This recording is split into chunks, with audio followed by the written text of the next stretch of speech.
இதற்கு முன்னர் வாசித்த கட்டுரையில் வருங்கால ஆய்வாளர்களும் இதுவரை ஆய்வு செய்து கொண்டிருப்பவர்களும் உன்னிப்பாக கவனிக்க வேண்டியவை என்னென்றால், புத்தகத்தில் அச்சாகி வருவதை விட கள ஆய்வில் நேரடியாக சென்று ஒவ்வொரு பொருளையும் எந்த கள ஆய்வாளர் நேரடியாக பார்த்து அந்த ஆய்வு குறிப்புகளின் அடிப்படையில் கருத்துக்களை வெளியிடுகிறார்களோ அந்த கருத்துக்களை மேலாண்மையாக ஏற்றுக்கொள்ளலாம் என்ற கருத்தும் நிலவுகிறது. அந்த அடிப்படையிலே நேரடியாக சென்று கள ஆய்வு புரியும் பொழுது ஐயா கூறிய கருத்துக்களை கவனத்துடன் கையாளுமாறு கேட்டுக்கொள்ளப்படுகிறது. அடுத்து தமிழ் பல்கலைக்கழகத்துடைய பேராசிரியர் வி செல்வகுமார் அவர்கள் மோலப்பாளையம் அகழ்வாய்வு பற்றி தற்பொழுது விளக்க உள்ளார். எனது இந்த ஆய்வு கட்டுரையானது கோயம்புத்தூர் அருகில் நொய்யலாற்று பள்ளத்தாக்கில் நாங்கள் அகழாய்வு செய்த மோலப்பாளையம் என்ற தொல்லியல் இடத்தை பற்றியது. இந்த தொல்லியல் இடத்தை 2021ஆம் ஆண்டும் மீண்டும் 2024ஆம் ஆண்டும் நாங்கள் அகழாய்வு செய்தோம். 2021ஆம் ஆண்டு செய்த அகழாய்வை பற்றிய கட்டுரை ஆவணத்தில் வெளிவந்துள்ளது. 2024இல் செய்யப்பட்ட அகழாய்வினுடைய கட்டுரை முழுமையாக வெளிவரவில்லை. சில குறிப்புகள் சாசனம் இதழில் வெளிவந்துள்ளது. ரைட்டு. இந்த தமிழ்நாட்டை எடுத்துக்கொண்டால் பொதுவாக நாம் புதிய கற்கால ஆய்வுகளுக்கு முன்னுரிமை அளிக்கவில்லை. நம் தமிழ்நாட்டில் அதிகமாக நாம் காண்பது இந்த பெருங்கற்கால ஈமை சின்னங்களைத்தான்.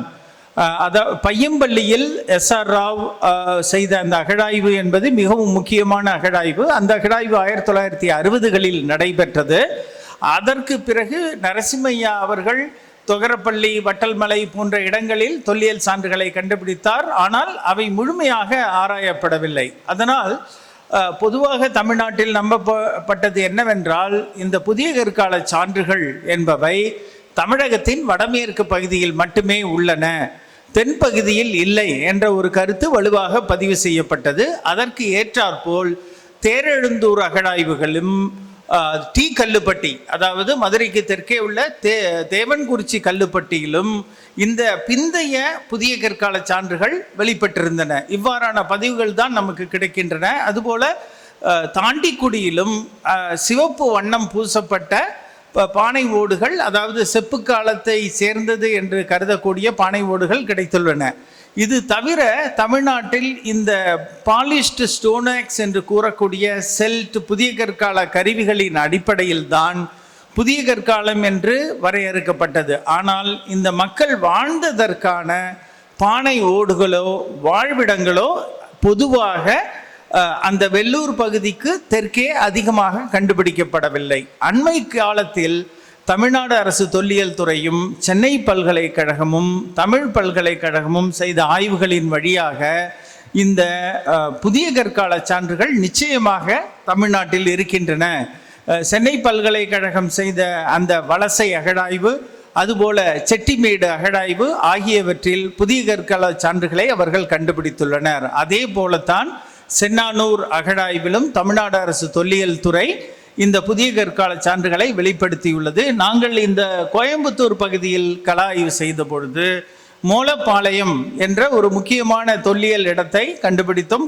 குறிப்பாக நான், கௌரி சங்கர், கார்த்திகேயன் சென்றபோது 2019இல் இந்த இடத்தை கண்டுபிடித்து 2021லும் 2024லும் அகழாய்வு செய்தோம். இந்த அகழாய்வு என்பது ஒரு முக்கியமான ஒரு திருப்புமுனை என்று கூறலாம். குறிப்பாக இந்த புதிய கற்காலத்தினுடைய எல்லை என்பது வெள்ளூர் பகுதியில் இருந்தது. தற்பொழுது கோயம்புத்தூர் பகுதியில் பாலக்காட்டு கணவாய் வரை விரிவாக்கப்பட்டுள்ளது என்பது மிகவும் தெளிவாக நிரூபிக்கப்பட்டுள்ளது. அது மட்டுமல்லாமல் இந்த கடல்சார் தொடர்பு என்பது கிமு 1600 ஆண்டுகள் அளவிலேயே, அதாவது கீழடிக்கு முன்பு 1000 வருடங்களுக்கு முன்பேயே இந்த கடற்கரையில் வாழ்ந்த மக்களும் உள்நாட்டு மக்களும் அந்த பொருள் பண்பாட்டு பரிமாற்றம் என்ற நிலையில் ஒரு தொடர்பை கொண்டிருந்தனர் என்பதையும் இந்த அகழாய்வு நிறுவியுள்ளது.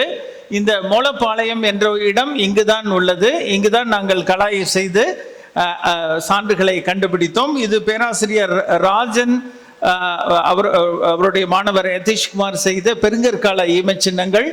வாழ்விடங்கள். அந்த இடங்கள் மிகவும் அதிகமாக இந்த பகுதியில் காணப்படுகின்றன. மாற மாட்டேங்குதே. இதுதான் அந்த சிறுவாணி அல்லது நொய்யல் ஆற்று பள்ளத்தாக்கு. இங்குதான் உங்களுக்கு இந்த ஈஷா, அதுபோல இங்கு சிறுவாணி அருவி, அங்கு இந்த இருளர்கள் குடியிருப்பு உள்ளது. இந்த இடத்தில் 3 பக்கமும் மலை சூழ்ந்த ஒரு பகுதியில் தான் இந்த வாழ்விடம் உள்ளது. இந்த படம் சற்று, இந்த லைட்டை வேணா கொஞ்சம் ஆஃப் பண்ணுங்களேன், தெளிவா இருக்கும். இந்த 3 பக்கமும் மலையுள்ள இந்த இடத்தை பார்க்கும்போது கர்நாடகாவில் எவ்வாறு இந்த புதிய கற்கால இடங்கள் இருக்கின்றனவோ அதே அமைப்பில் தான் இவர்கள் இந்த இடத்தை தேர்ந்தெடுக்கிறார்கள்.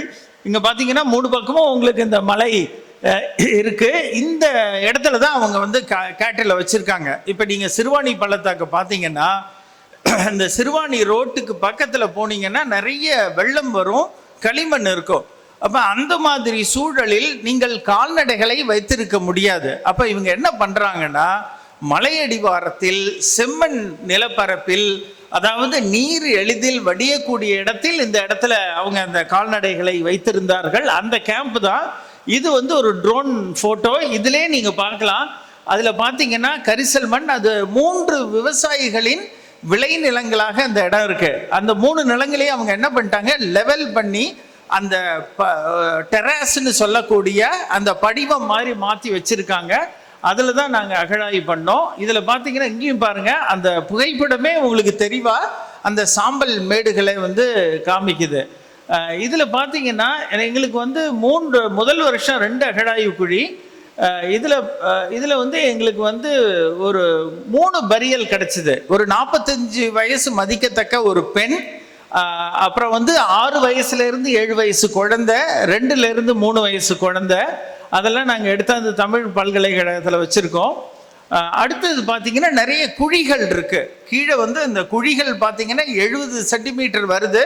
அந்த குழிகளுக்கு உள்ளேயே நிறைய தானியங்கள், கரிந்த தானியங்கள் இருக்கு. அதுக்குள்ள பானைகள் எல்லாம் வச்சிருக்காங்க.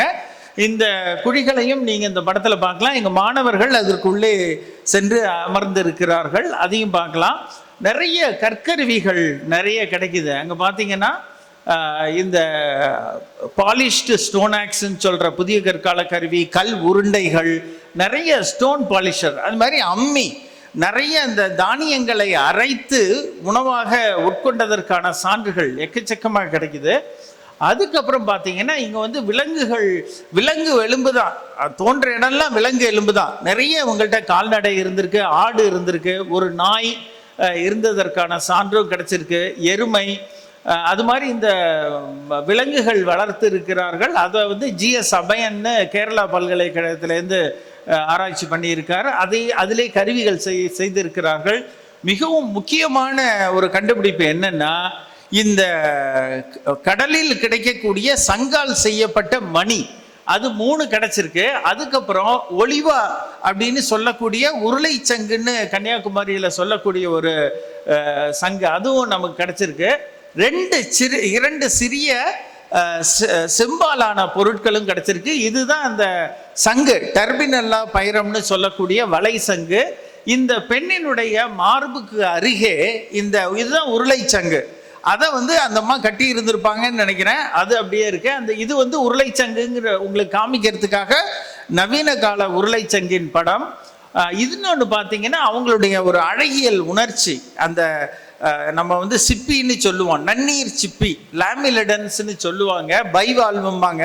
அதை வந்து நிறைய கிராமத்தில் அதை ஓப்பன் பண்ணி அதை சாப்பிடுவாங்க. அதை வந்து இவங்க என்ன பண்ணியிருக்காங்கன்னா, ஒரு மீன் மாதிரி டிசைன் பண்ணி அதுக்கு ஒரு வாய், கண்ணு, 2 பக்கமும் கண்ணு, அதில் இந்த ஃபின்ஸ், அந்த செதில்களை ரொம்ப காவு பண்ணியிருக்காங்க. அப்போ இது அந்த புதிய கற்கால மக்களுடைய அந்த அழகியலை சொல்லுது. அது மட்டும் இல்லாமல் முன்னாடி கிடைச்ச அந்த சங்கு என்ன சொல்லுதுன்னா, நிச்சயமா இவங்களுக்கு சங்கு வந்து கடற்பகுதியிலிருந்து தான் வந்திருக்கும். டெக்கன் சால்கோலித்திக்னு சொல்லக்கூடிய செம்பு காலம், புதிய கற்காலத்தில் டி நரசிப்பூர்லேருந்து எல்லா இடத்துலையும் இந்த உருளை சங்கு கிடைச்சிருக்கு. இந்தியாவில் மட்டும் இல்லை, உலகெங்கிலும் இருக்கக்கூடிய புதிய கற்கால மக்கள் இந்த சங்கால தான் அணிகலன்களை செய்கிறாங்க. இது மட்டும் இல்லாமல் இந்த சங்க அணிகலன்கள் இரும்பு கால ஈமை சின்னங்கள்ல இருக்கு. கண்ணப்ப நாயனார் சிற்பம் ஒன்று வந்து தாராசுரம் கோயிலில் இருக்கு, இன்னொன்று தஞ்சாவூர் ஆர்ட் கேலரியில் செம்பாலான இது இருக்கு. அதில் பார்த்தீங்கன்னா அவர் அணிந்திருக்கிற சன்ன வீரணமும் இந்த மானிட்டான்னு சொல்லக்கூடிய சங்காலானது, அந்த கிளிஞ்சல், அதை வந்து கௌரியுமாங்க, அதாலானது. அதுல இருந்து இந்த மக்கள் வந்து எப்படி அந்த காலகட்டத்தில் தொடர்பு கொண்டு இருந்தாங்க.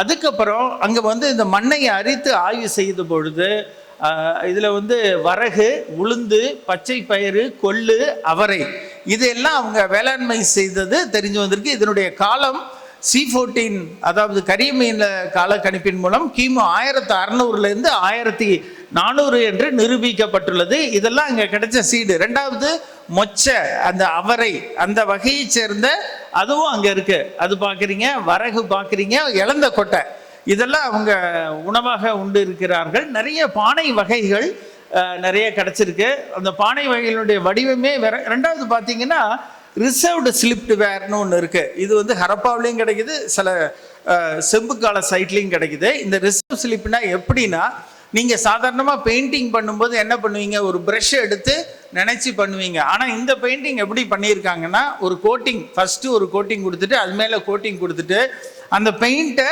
ரிமூவ் பண்ணியிருக்காங்க. இந்த டெக்னிக் வந்து குஜராத்லேயும் இருக்குது, இங்கேயும் இருக்குது. இதை பார்த்தீங்கன்னா ரசட் கோட்டட் பெயிண்டட் வேர் மாதிரி இருக்கு. அப்போ ரசட் கோட்டட் பெயிண்டட் வேர் அதை வந்து சாதவாகனர் காலம் 4ஆம் நூற்றாண்டு கிமு அப்படின்ற வரைக்கும் டேட்டிங் பண்ணியிருக்காங்க. ராஜன் அவர்களும் இந்த கோயம்புத்தூரில் ரசட் கோட்டட் பெயிண்டட் வேர் காலத்தால் முற்பட்டதுன்னு காலக்கணிப்பு செய்திருக்கிறார். இதை பார்த்தீங்கன்னா அந்த பானைக்கு முன்னோடியான ஒரு ஓவியம் இங்கே நமக்கு கிடைச்சிருக்கு. அது மாதிரி நிறைய ஓவியம் தீட்டப்பட்ட பானை வகைகள். அது மட்டுமல்லாமல் இது வந்து தலை தாங்கி, நம்ம வந்து வீட்டில் இப்போ எல்லாருமே இன்னைக்கு தலையணை வச்சு தூக்கிட்டு வந்திருப்பீங்க. இது சுடுமண்ணாலான தலை தாங்கி. இதை நம்ம எப்படி சொல்கிறோன்னா, ஆப்பிரிக்காவில் இன்னமும் அதை யூஸ் பண்ணுறாங்க. அது வந்து புதிய கற்கால இடங்களில் கிடைக்கிது. அதாவது சுடுமண்ணால் இந்த ஸ்டாண்ட் மாதிரி வச்சிருக்கிறது. இது இன்னொரு புதிய கற்கால இடத்துலையும் பரியல்லையும் கண்டுபிடிச்சிருக்காங்க. அது கிடச்சிருக்கு. அடுத்தது பார்த்தீங்கன்னா இதுதான் அங்கே 2 கரியமில காலக்கணிப்பு கிடைச்சது. அதனுடைய குர்னாலஜி வச்சுக்கிட்டு கிட்டத்தட்ட பார்த்தீங்கன்னா இதனுடைய காலம் பையம்பள்ளியை விட சற்று பிற்பட்டதாக வருகின்றது. நிச்சயமாக சொல்லலாம், கிமு 1600 கோயம்புத்தூரில் அந்த நொய்யல் பள்ளத்தாக்கில் கொடுமணலுக்கு முந்தைய ஒரு நிலையில் ஆடு மாடு மேய்க்கக்கூடிய மக்கள் வாழ்ந்திருந்தார்கள். இது வந்து 2024 என்ன பண்ணோம், மறுபடியும் பண்ணும் பொழுது எங்களுக்கு 4 இந்த சங்காலான இந்த பெண்டன்ட், அதாவது பதக்கம் கிடைச்சிருக்கு. இது பார்த்தீங்கன்னா முக்கோண வடிவில் இருக்கு. மேலே 2 துவாரம் இருக்கும்போது அது பார்த்தீங்கன்னா இந்த ஆந்தை மாதிரி இருக்கு. அதனுடைய வடிவம் கொஞ்சம் பார்த்தீங்கன்னா முக்கோணமாக இல்லாமல் ஒரு ஆந்தை மாதிரி. இது மாதிரி 4 கிடைச்சிது 2024 இதில். இதுவும் என்ன சொல்லுதுன்னா, கடற்கரை பகுதிக்கு, அதாவது நெய்தல் நிலத்திற்கும் இந்த முல்லை பகுதிக்கும் இவங்களுக்கு தொடர்பு இருக்கு அப்படிங்கிறத இது. அதுக்கப்புறம் பார்த்தீங்கன்னா நிறைய மான் கொம்புகள் இதுவும் அகழாய்வில் கிடச்சிருக்கு. சில மான் கொம்புகளை இவங்க என்ன பண்ணியிருக்காங்க, உரைச்சி இழைச்சி பயன்படுத்தியிருக்காங்க. அதற்கான சான்றுகள் இருக்கு. அப்போ வந்து இதை இவர்கள் மருந்தாக பயன்படுத்தலாம், குழந்தைகளுக்காக பயன்படுத்துவான்னு சொல்கிறாங்க. அது கிடச்சிருக்கு. இதுதான் அந்த பெரிய எலும்புகள் நிறைய கிடச்சிருக்கு. அது இது பண்ணல. இதில் என்ன பண்ணியிருக்காங்கன்னா, ஒரு சிலிண்ட்ரிக்கல் ட்ரில் போட்டு இந்த ஷெல்லில் ட்ரில் பண்ணியிருக்காங்க. அப்போ இவங்களுக்கு மெட்டல் இருக்குது. 2 செம்பு பொருள் தான் கிடச்சிருக்கு. சிலிண்ட்ரிக்கல் ட்ரில் வந்து கொடுமணலில் பின்னாடி யூஸ் பண்ணுறாங்க. அந்த ட்ரில்லை பயன்படுத்தி இந்த ஷெல்லை இவங்க இது பண்ணி அப்படின்னா இவங்கள்ட்ட கொஞ்சம் வந்து இந்த உலோகத்தையும் பயன்படுத்தியிருக்காங்க, செம்பு.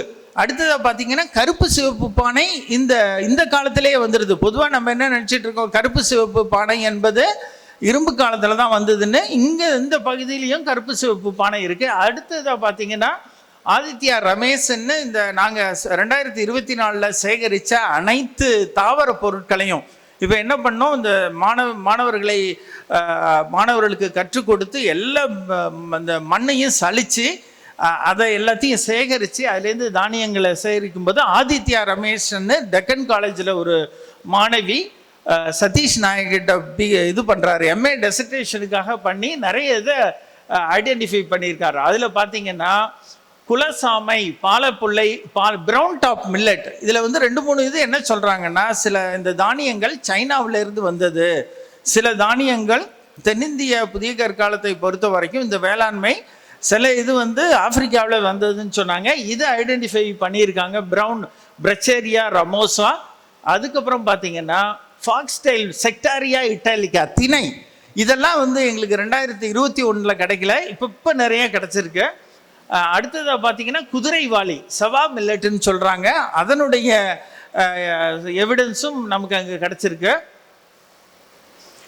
அடுத்தது பார்த்தீங்கன்னா பனி வரகு ப்ரூம்கார்ன் மில்லட், இதுவும் அந்த இடத்துல இப்போ அண்மையில் ஐடென்டிஃபை பண்ணியிருக்காங்க.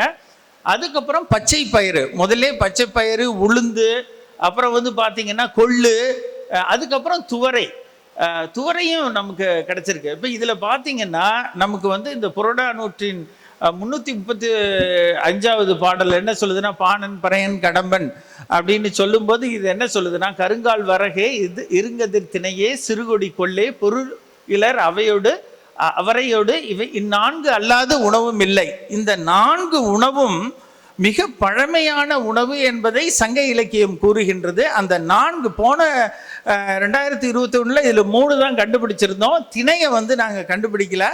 இப்போ இன்னொரு பிளாட்டில் நாங்கள் அகழாய்வு செய்யும்போது இதை கண்டுபிடிச்சோம். இது எனக்கு பூங்குன்றன் ஐயா தான் இதை சொன்னார், நீங்கள் இந்த திணையை பார்க்கும்போது இந்த பாடலையும் பாருங்கன்னு. அதை நான் அவர்கிட்ட 2021 அப்புறம் அவர்கிட்ட பேசிக்கிட்டு இருக்கும்போது இதை சொன்னேன். இப்போ இந்த 2024 அகழாய்வில் இது அத்தனையும் நமக்கு கிடைச்சிருக்கு. அப்போ இதுலேருந்து என்ன தெரியுதுன்னா, சங்க காலத்திற்கு முந்தைய ஒரு பண்பாட்டு நிலை தமிழ்நாட்டில் பரவலாக இருந்திருக்கு. அதில் பார்க்கும் பொழுது இந்த மக்கள் இந்த உணவை வந்து மிகவும் அந்த தானியங்களை வேளாண்மை பண்ணியிருக்காங்க. நாங்கள் இந்த ஃபீல்டில் பார்க்கும்போது பார்த்தீங்கன்னா அந்த இடத்துல இந்த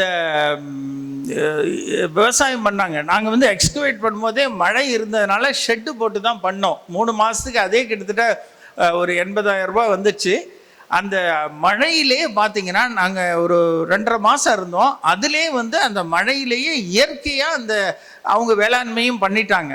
அந்த இடத்துலையும் நாங்கள் வந்து இனவரவியல் ஆய்வு செய்யும்போது அவங்க என்ன சொன்னாங்கன்னா, சில பயிர்களை மாட்டுக்காக மட்டுமே வளர்க்கிறார்கள். இது அண்மையில் நாங்கள் முத்துப்பட்டி இங்கே இந்த மதுரைக்கு பக்கத்தில் இருக்கிற கிராமத்தில் அங்கே கொஞ்சம் கலாய்வு பண்ணும்போது அங்கே இருந்த சில விவசாயிகள் சொன்னாங்க, இதை மாட்டுக்காக மட்டுமே நம்ம வேளாண்மை செய்வோம். பொதுவாக நம்ம வந்து ஸ்டூடெண்ட்ஸுக்கு சொல்லிக் கொடுக்குறதும் எங்களுக்கு ஆசிரியர் சொல்லிக் கொடுக்குறதும் வேளாண்மை செய்தார்கள் தங்களுடைய உணவுக்காகன்னு. உண்மையாக நீங்கள் பார்க்க போனீங்கன்னா இந்த புதிய கற்கால மக்களுடைய எண்ணிக்கை குறைவாக இருக்கும். இவங்கள்ட்ட இருக்கக்கூடிய மாடு நிறையா இருக்கும். அப்போ நம்ம வீட்லேயே மாடோ ஆடோ இல்லை நாயோ இருந்தால் நம்ம வீட்டை விட்டு வெளில போக முடியாது. ஏன்னா அதுக்கு உணவு கொடுக்கணும், தண்ணி கொடுக்கணுன்றதே நமக்கு பெரிய ஒரு பொறுப்பாயிடுது. அப்போ வந்து வேளாண்மை செய்த அந்த புதிய கற்கால மக்கள் தங்களுக்கு மட்டுமின்றி இன்றைக்கும் பார்த்தீங்கன்னா இந்த வேளாண்மை செய்கிறவங்க அதில் வர்ற இந்த தட்டையெல்லாம் மாட்டுக்கு போட்டுருவாங்க.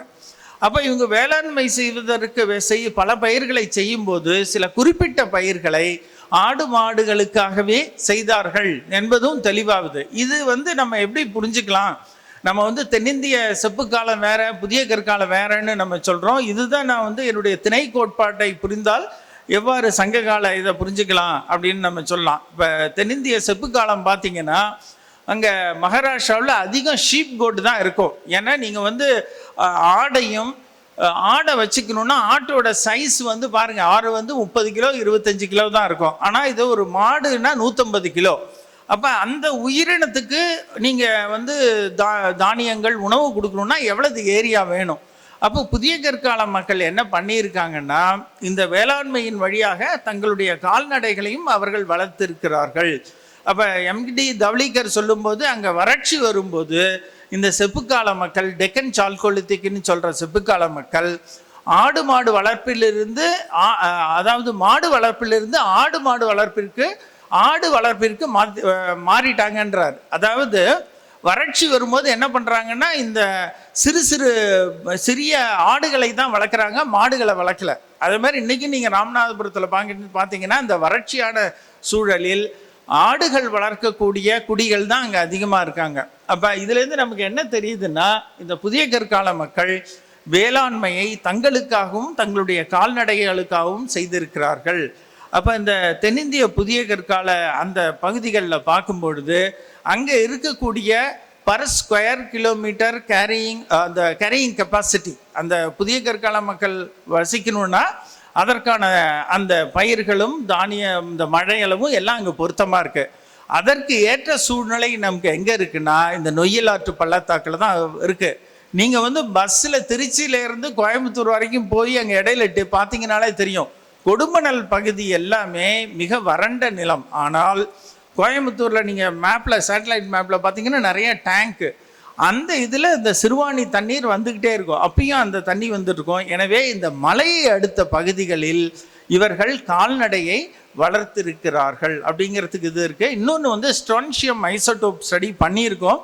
அது வந்து கல்கட்டாவிலேருந்து ஒருத்தர் பண்ணியிருக்கார். அதில் என்ன சொல்கிறாருன்னா, இந்த பெரிய, அது இன்னும் நாங்கள் வெளியிடவில்லை, பட் இருந்தாலும் சிறிய தகவல்களை கூறுகின்றேன்.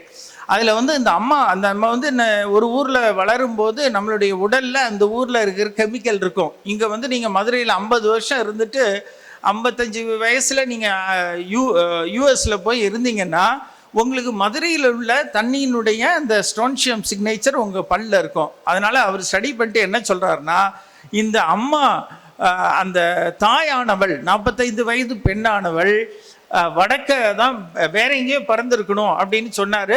ஒரு வாரத்துக்கு முன்னாடி தான் எனக்கு ஃபோன் பண்ணி, அங்கே உள்ள அந்த கெமிக்கல்ன்றது கிருஷ்ணகிரி பக்கத்தில் உள்ள அந்த ஜியாலஜிக்கல் இதை நான் அவர்கிட்ட சொல்ல, அவருக்கு எதுவுமே தெரியாது, தமிழ்நாட்டில் நியோலித்திக் கிருஷ்ணகிரியில் தான் இருக்குன்னு அவர் வந்து என்ட்டு கேட்க, அப்புறமா நாங்கள் டிஸ்கஸ் பண்ணிக்கிட்டு இருந்தோம். அப்போ இந்த குழந்தைகள் உடம்பில் உள்ள அந்த ஸ்ட்ரோன்ஷியமும் தாயின் உள்ள உடம்பில் உள்ள அந்த பல்லில் செய்யப்பட்ட அந்த ஆய்வின் வழியாக வெளிப்பட்ட ஸ்ட்ரோன்ஷியமும் வேறு மாதிரி இருக்குது. அதனால் அவர் என்ன சொல்கிறாருன்னா, அந்த அம்மா வேற எங்கேருந்தோ போயிட்டு வந்து இங்கே குழந்தை பிறந்திருக்கணும் அப்படின்றார். அதை இன்னும் நாங்கள் இது பண்ணல. ஆனால் இந்த ஆய்வுகளை பார்க்கும் பொழுது நம்ம வந்து தமிழ்நாட்டின் அந்த வரலாற்று தொடக்க காலத்துக்கு முந்தைய பண்பாட்டு நிலையை நாம் வந்து இன்னும் ஆய்வு செய்யணும். இன்னொரு இதுவும் அண்மையில் தமிழ்நாடு அரசு வெளியிட்ட அந்த சிவகலை அகழாய்வில் வெளிப்பட்ட அந்த காலக்கணிப்பு என்பது அதுவும் ஒரு முக்கியமான கண்டுபிடிப்புன்னு நினைக்கிறேன். இதுலேருந்து நமக்கு என்ன தெரியுதுன்னா, தமிழ்நாட்டில் உள்ள தொல்லியல் இடங்களை நான் இன்னும் முழுமையாக ஆய்வு செய்யவில்லை. அப்போ பார்த்தீங்கன்னா தமிழ்நாட்டின் வடக்கு பகுதியில் இந்த புதிய கற்கால சான்றுகள் இருக்கு. ஆனால் இதே நேரத்தில் அதோட கூட இருக்கக்கூடிய இந்த இரும்பு கால சான்றுகள், அந்த மக்களும் வசித்தார்களா என்பதை நாம் ஆய்வு செய்ய வேண்டும். அப்படி பார்த்தோம்னா இந்த சங்க இலக்கியம் கூறுகின்ற இந்த முல்லை திணை, அந்த புதிய கற்கால முல்லைன்னு தான் சொல்லணும், இந்த இரும்பு பயன்படுத்தி நெல் செய்த விவசாயிகளை மருதம் என்று தான் சொல்ல வேண்டும். இவங்களுக்கு ஷெல் வந்திருக்குன்னா அந்த கிழிஞ்சல்கள் நெய்தல்ல இருந்து வந்திருக்கு. குறிஞ்சியில நிச்சயம் மக்கள் இருந்தாங்க. மேற்கு தொடர்ச்சி மலையில நுண்கற்கருவிகள் கிடைக்குது. அப்ப இந்த ஐவகை நிலத்திற்கான ஒரு பண்பாட்டு அடித்தளம் என்பது இந்த வரலாற்று இரும்பு காலத்திற்கு முன்னரேயே உருவாகி இருக்க வேண்டும். அப்போ வந்து நம்ம இன்னும் வந்து கலா ஆய்வுகளை மேம்படுத்தி கூடுதலாக தமிழ்நாட்டில் ஆய்வு செய்தால் இந்த பண்பாட்டு வளர்ச்சி எப்படி இருந்தது, நம்ம எல்லாரும் நமக்கு வந்து ஸ்கூலில் இல்லை காலேஜில் சொல்லி கொடுத்தது மாதிரி stone age, bronze age, iron ஏஜ்னு தான் போகிறோம். ஆனால் இதை வந்து நம்ம இன்னும், அதாவது இப்போ விஜய் வேணுகோபால் ஐயா வந்து சொன்னாங்க, எப்படி வந்து கல்வெட்டுகளை, அதில் உள்ள வார்த்தைகளை, வாசகங்களை, சொற்களை நுண்ணாய்வு செய்ய வேண்டும் என்று கூறினாரோ அதே போலத்தான் தொல்லியல் இடங்களையும் நாம் மேலோட்டமாக பார்க்காமல், ஏன்னா கீழடின்னு ஒரு இடம் இருந்ததே 2015 வரைக்கும் யாரும் தெரியாது. அப்படின்னா நம்ம இன்னும் களத்தில் செய்ய வேண்டியது நிறையா இருக்கு. அதுவும் குறிப்பாக அறிவியல் பூர்வமான ஆய்வுகளை வைத்து கொண்டு செய்ய வேண்டும் என்று கூறி இந்த பாடலோடு முடிக்கின்றேன் என்னுடைய இந்த உரையை. குறிப்பாக அவர் சொன்ன, அப்போ சங்க காலத்தில் இந்த புறவர் பாடுகிறார்னா அந்த காலத்தில் அது பழைய உணவாக கருதப்பட்டது. அதுக்கப்புறம் தான் நெல் வருது. அடுத்ததாக பார்த்தீங்கன்னா இப்போ நெல்லுக்கான காலக்கணிப்பு வந்து கூட போயிருக்கு. ஆனால் சில பகுதிகளில் அவர்கள் இந்த சிறுதானிய உணவைத்தான் போற்றி உண்டு இருக்கிறார்கள். நெல்லுன்னு வரும்போது சமயத்தில் ஈமச்சின்னத்துலேயும் அதை வைக்கிறாங்க. அது வந்து வெளியிலேருந்து வந்ததா, என்ன வகையான நெல் இருந்தது, இதையெல்லாம் நாம் ஆய்ந்து பொதுவாக நம்ம நெல்லுன்னு சொல்கிறோம். நெல்லிலே வந்து 2-3 வெரைட்டி இருக்குது அப்படின்னு நம்ம சொல்கிறாங்க. அப்போ வந்து தமிழ்நாட்டில் உள்ள தொல்லியல் இடங்களை நாம் மேலும் ஆய்வு செய்ய வேண்டும். குறிப்பாக இந்த தாவர பொருட்கள், விலங்கு சான்றுகள், அதெல்லாம் எடுத்து ஆய்வு செய்யும் பொழுது தான் இந்த பண்பாட்டு வளர்ச்சி எவ்வாறு இருந்திருக்கின்றது என்பதை நாம் புரிந்து கொள்ள வேண்டும். அதற்காக இன்னும் நாம் கூடுதல் கலாய்வு செய்ய வேண்டும். முக்கியமான இடங்களை அடையாளப்படுத்த வேண்டும். அப்போ நிறைய எவிடன்ஸ் எங்கே இருக்குன்னா எல்லாமே மறைஞ்சு இருக்கு மண்ணெடுக்கு கீழே. அதை வெளிக்கொண்டு வருவது என்பது மிகவும் சிக்கலான காரியம். நிச்சயமாக இது மாதிரி நம்ம தொடர்ச்சியாக ஆய்வுகள் செய்தால் நிறைய சான்றுகள் வெளிப்படும் என்று கூறிக்கொண்டு எனது உரையை முடிக்கின்றேன். கடைசி ஸ்லைடு மாற்றுங்க, இதாகிடுச்சு, ஸ்டக் ஆகிடுச்சு.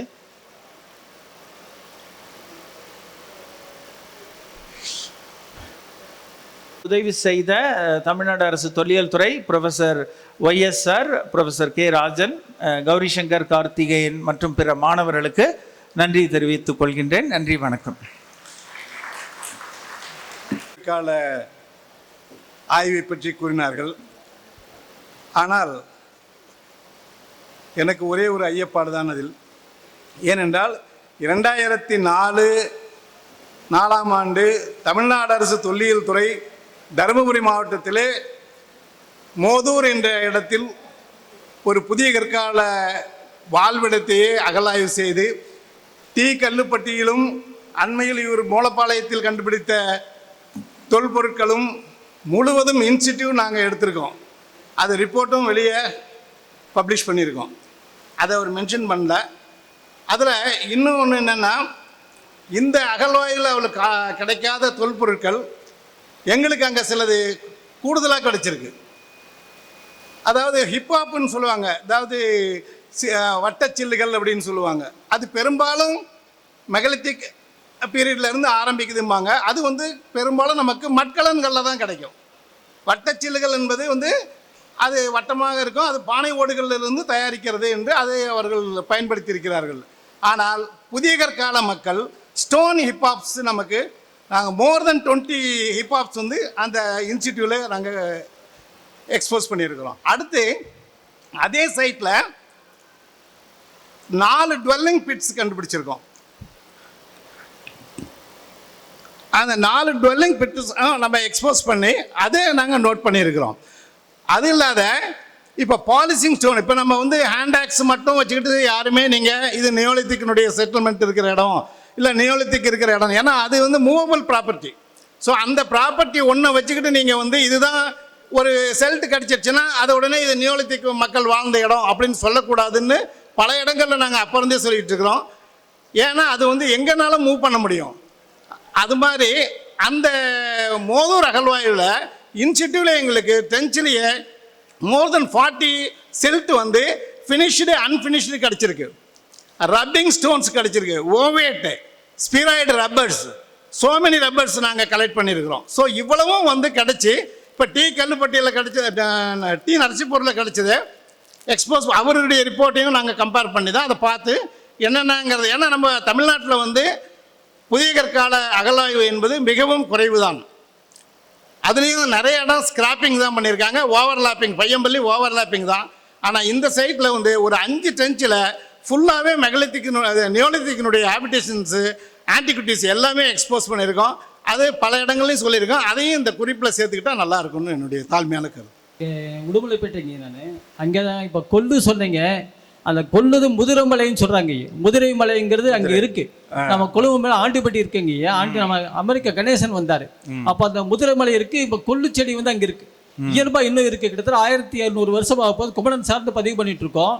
அங்கே இதே கால்நடைக்காக வச்சுக்காங்க பூலி நாடு இருந்திருக்கு. நம்ம 1810 ஒரு பூலி நாடு, பூலி திட்டு அங்கே இருக்கு. அதே போல அந்த முதிரை செடிங்கிறது இன்னும் மானாவாரியாக வந்துட்டு இருக்கு. அங்கே கோவடச்சேரிங்கிற கல்வெட்டு கிடைச்சிருக்கு. அங்கே ஐவர் மலையில் கிடைச்சிருக்கு. அங்கே வட்டெழுத்து கல்வெட்டு இருக்கு. அது சொல்ற கதை சொல்லுங்க. கொல்லு முதிரம் கொல்லு நம்ம நாட்டை சேர்ந்தது. இதை டோரியன் ஃபுல்லர் அவங்களுக்கு சொல்லியிருக்காங்க. அது தென்னிந்தியாவில் இருக்கக்கூடியதுதான். அந்த குமரன் சார்ந்தது போது முதிரமலை தலைவன் சொல்றாங்க, முதிரமலை கிளைவன் சொல்றாங்க.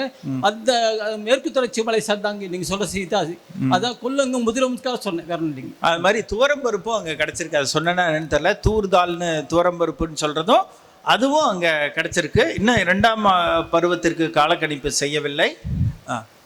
பானைகளோட பயன்பாடு அங்கே எப்படி? என்னது பானைகளோட பயன்பாடு?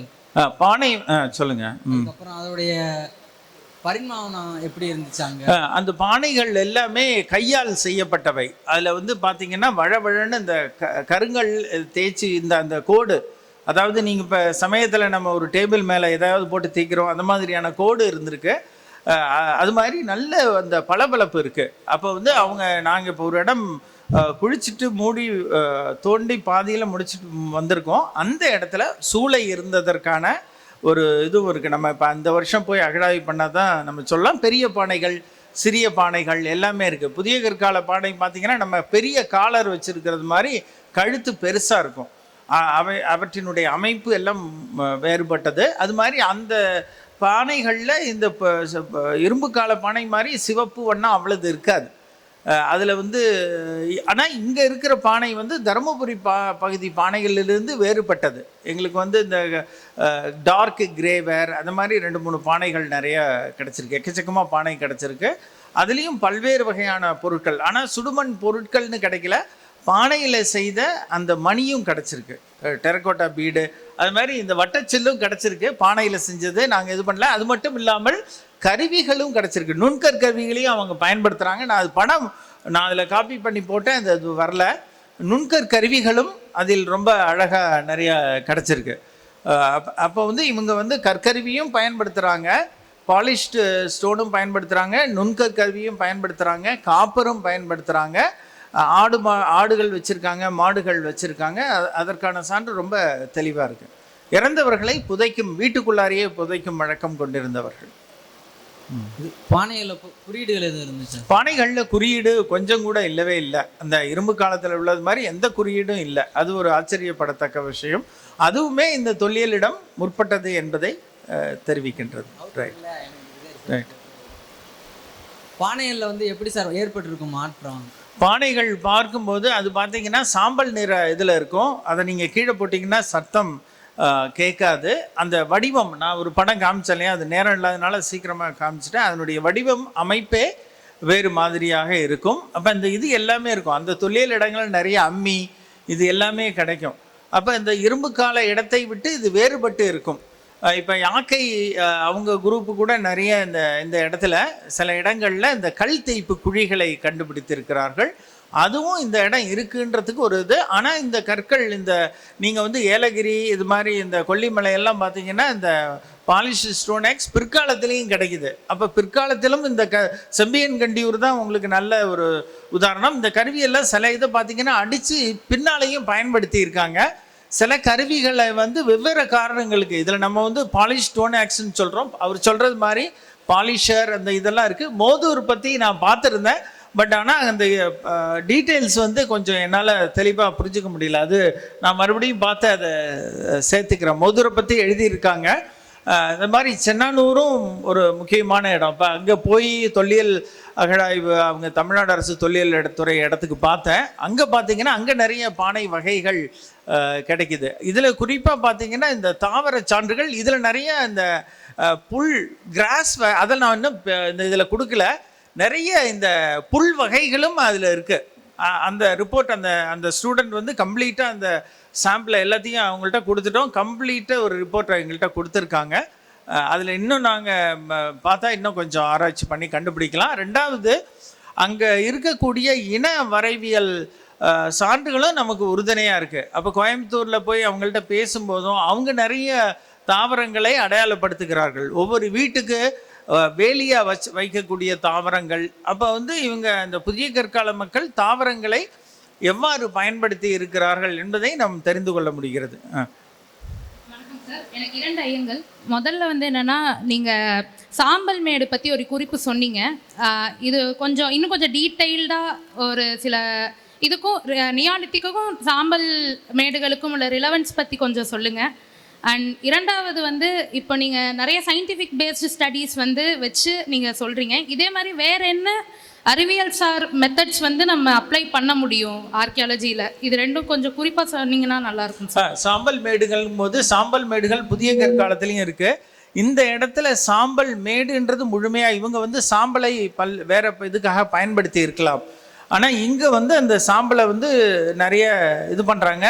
கோயம்புத்தூரில் நிறைய இடத்துல சாம்பல் மேடுன்னு இருக்குது. நான் இந்த ஊர் பெயரை வச்சு பார்க்கும்போது உடுமலைப்பேட்டைக்கு சில இதில் நேச்சுரல் கால்கிரீட் உள்ள மண்.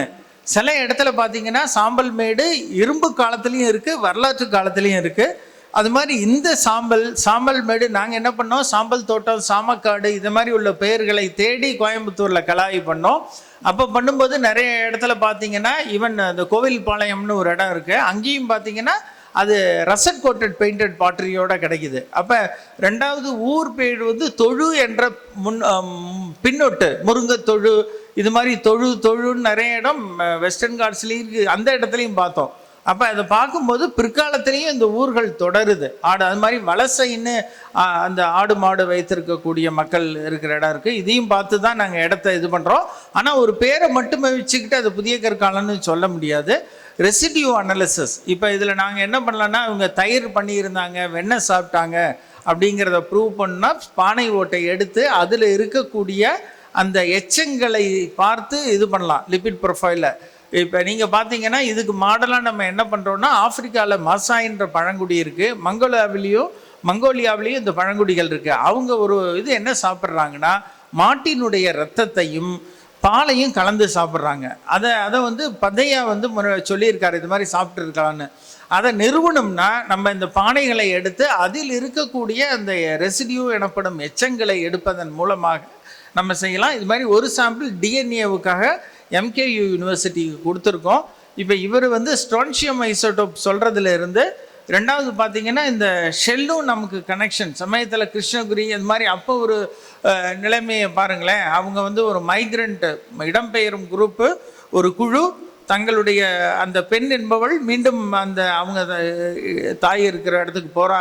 நமக்கு இது ஓப்பன், என்னன்னு இன்டர்பிரேட் பண்ண முடியாது. சயின்டிஃபிக் ரிசல்ட்டு சில கெமிக்கல் சிக்னேச்சரை கொடுக்குது. அப்போ வந்து இந்த ஷார்ட் டேர்ம் மைக்ரேஷனுக்கு ஜியாலஜிக்கல் எவிடன்ஸ் ஒரு இதாக இருக்குது. இது மாதிரி இன்னும் நிறைய நம்ம அனாலிசிஸ், சயின்டிஃபிக் அனாலிசிஸ் செய்து அதை சொல்லலாம். ஓகே, இந்த முருங்கைத்தொழு, காரத்தொழு இதெல்லாம் மேப்பில் பார்த்து நாங்கள் கலாய்வு பண்ணோம். இப்போ அண்மையில் கேரளாவிலையும் நாங்கள் இப்போ என்ன பண்ணுறோன்னா, கூகுள் எர்த்லேயே வந்து ஊர் பெயரை பார்த்து அதுவும் பண்ணோம்.